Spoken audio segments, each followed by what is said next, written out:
quluubta dadku waa sida geed yar oo kale geedkaasi yar haddaad ku waraabiso biyo nadiif ah waxa aad ka heshaa midho wanaagsan haddaadse geedkaasi yar ku waraabiso biyo wasakhaysan waxa aad ka heshaa midho aan ku farxad gelinayn sidaasoo kale quluubta dadkuna waa sidaa ee aynu quluubta dadka ku beerana wanaag si la inoogu gudo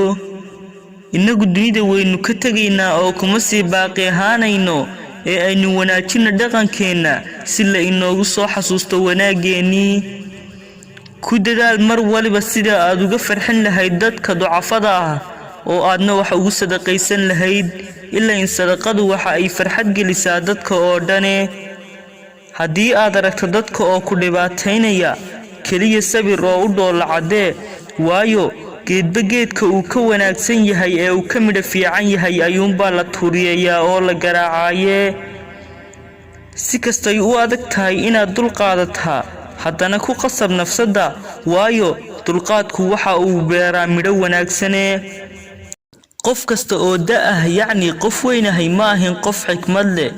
qof kasta oo yarna hamoodin inuusan lahayn wax xikmada waxaad arkaysaa qof waayeel ah oo aan wax tala ah ku siin karin in badan oo yaryarna imisa ay taladoodu tahay mid dadka anfacaysa ugu dambayn